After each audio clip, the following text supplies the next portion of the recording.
Então, nesse trabalho do Daniels, ele faz um apanhado. Foi uma apresentação no simpósio, mas ele faz um apanhado geral do que na época estava sendo discutido. A mesma relação daquela do VO2 que eu tinha falado, onde ele identifica o VO2 máximo, então tem uma boa economia de corrida ou uma ruim economia de corrida se eu atinjo o pico da velocidade, mas eu não mantenho durante um tempo essa velocidade. Quais são as variáveis implícitas aí? É diferente quando a gente vai para o laboratório e aí eu controlo a umidade relativa do ar, eu controlo a temperatura.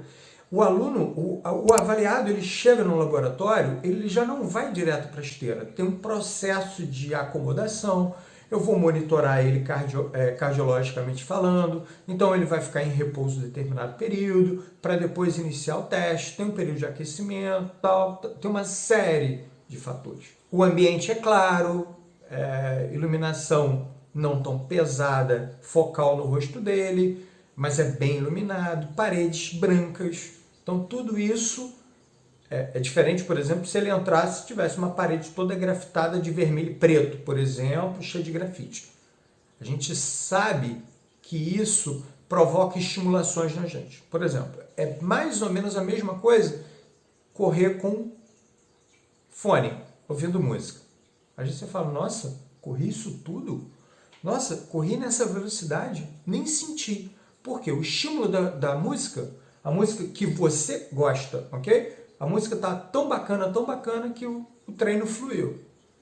Em compensação, se eu botar uma música, um estilo musical que eu não gosto, por exemplo, sair para correr, aquilo vai ser arrastado, tá? Isso já tem muitas publicações sobre isso. De que maneira isso interfere? Então, esses estímulos visuais, estímulos do meio, interferem na forma como acontecerá o meu desempenho.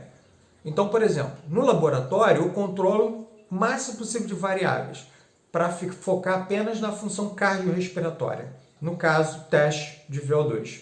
Só que, na prática, a gente tem um ambiente, temperatura, altitude, superfície da corrida, fadiga, idade, peso, estado de aptidão física, tipo de treinamento. Tudo isso interfere na economia, nas variáveis de corrida, e isso vai interferir na economia da corrida. Um exemplo, por exemplo, eu moro em Rio das Ostras, então eu vou correr uma provazinha no Rio, sei lá, igual tinha antigamente, circuito das estações. Se eu não tenho local para ficar no Rio, eu vou no dia. Então eu acordo de madrugada, 4 da manhã, 3:30 da manhã, me arrumo, pego o carro e vou para o Rio. Chega lá, 15 mil pessoas, pega número de peito, não sei o que, coloca o chip no pé.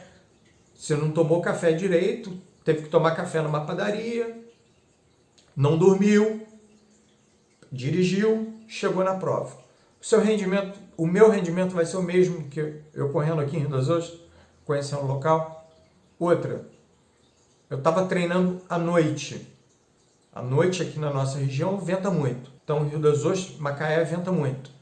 Região dos Lagos, Campo Frio, Arraial, Búzios, correndo à noite. Aquele ventinho, mesmo no verão, batendo. Fui correr uma prova de circuito das estações Adidas lá. Era 5 de dezembro, no Aterro. Um calor absurdo, absurdo. O meu rendimento foi bom? Claro que não. Quebrei 3 vezes na prova. Não vinha, o ar estava parado, não tinha vento. Então, assim, eu estava correndo à noite, no fresquinho aqui da minha região, fui correr uma prova no Rio. Não, mas eu tenho um local, dormir lá. Beleza, mas o colchão não é o mesmo, o travesseiro não é o mesmo, de repente barulho do vizinho, pernilongo, fogos, temperatura, tudo isso vai interferir na sua noite de sono.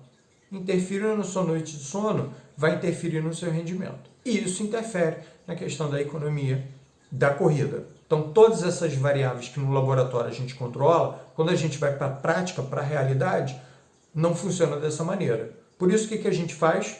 Em determinados períodos, quando nossos alunos vão correr no Rio, a gente faz o aconselhamento para correr antes do almoço, próximo de meio-dia. Ué, mas para quê? Por causa da temperatura mais alta. É igual? Vai ser a mesma característica? Não, mas isso você pode dar um nível maior de adaptação para o dia da prova. Lembra daquele meu aluno que fez o teste de 12 minutos que eu mostrei? Lembra que a frequência cardíaca dele fez um platô? Um platô durante boa parte da prova? Significa que ele não atingiu o máximo, perfeito? Por quê? Tem um aumento, depois um platôzão, e esse platô se manteve. Tá na parte anterior do vídeo. Legal. Como é que eu sei que esse aluno não fez o máximo dele? Como é que eu posso fazer essa correção? Vamos lá. Eu tenho a frequência cardíaca máxima dele, que ele fez o teste de esforço com o cardiologista. Esse teste de esforço em degrau do protocolo de Bruce, é aplicável para gente? Não. Mas eu tenho a frequência cardíaca máxima. Isso é importante. Da equação, se eu utilizar aquela equação igual faço que eu mostrei lá atrás, a equação do Jones, a frequência cardíaca máxima dele seria 178 batimentos. Ele atingiu no teste com o cardiologista 188. Sei que a frequência cardíaca de repouso dele, repouso, não é basal. Se pegar a basal, melhor ainda. Peguei de repouso, um teste que ele fez comigo, um pequeno eletrocardiograma. Fez 47 batimentos por minuto. A frequência de esforço dele, máximo foi 178. Opa, está abaixo de 10 batimentos do que ele atingiu no teste cardiológico. Tem uma equação para eu saber o percentual do VO2 máximo trabalhado. Eu pego a frequência cardíaca de esforço menos frequência cardíaca de repouso, divido pela frequência cardíaca máxima menos frequência cardíaca de repouso. E aí, 178 foi o que ele fez, menos 47 o mínimo. 188 atingido no teste cardiológico, menos 47. 131 dividido por 144, então eu tenho 0,929. Arredondo, 93% do esforço máximo dele. Qual foi o ritmo máximo dele? Opa, hoje o celular te dá isso. As pulseiras Fit, os relógios, então fica muito mais fácil fazer a prescrição do treinamento. Basta a gente ter um cuidado maior no que a gente vai prescrever. Então o ritmo máximo dele foi de 3,24. Ritmo máximo, para quem não sabe, é o tempo que ele demora para completar 1 quilômetro.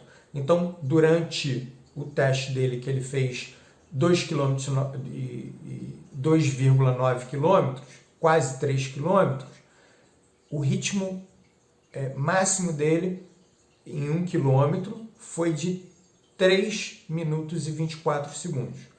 Eu transformo isso, o corredor de maneira geral trabalha com ritmo, tá? Que é o pace. Eu transformo isso para velocidade máxima para ficar mais fácil para vocês. Para o entendimento de quem não é um corredor, quem nunca correu.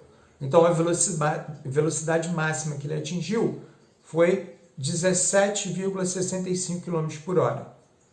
E isso, teoricamente, 93%.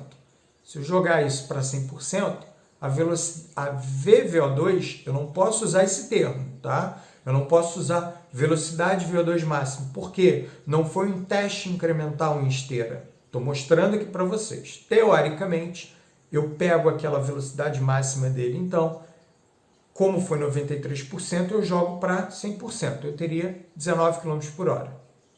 E aí, agora, eu converto toda aquela prescrição de treinamento. Qual prescrição de treinamento?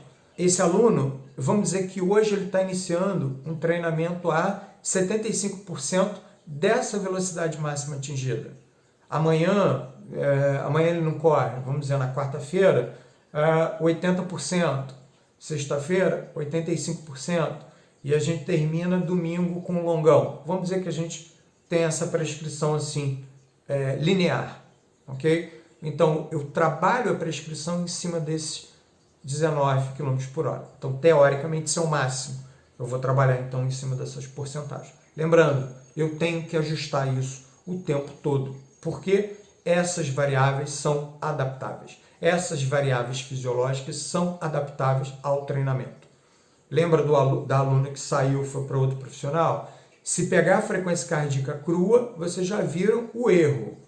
Então eu tenho que pegar a frequência cardíaca de reserva, de preferência eu tenho que ter o máximo dele. Não fez teste cardiológico, eu tenho que tentar de alguma maneira buscar essa frequência cardíaca máxima para em cima disso fazer a prescrição. Mas por que você não prescreve em cima da frequência cardíaca máxima? Eu prefiro a velocidade. Porque se ele vai numa prova, eu identifico que a velocidade dele mudou, ele conseguiu fazer essa prova num ritmo mais tranquilo, num pace médio mais alto, significa que eu preciso fazer ajuste nessa velocidade. Então, aí eu gosto de trabalhar na velocidade, eu acho que é uma medida mais pautável, ok? Do que ficar aquele bip no relógio, e toda a sessão de treino ele teria que pegar e fazer o ajuste desse bip, que eu acho que não é o ideal.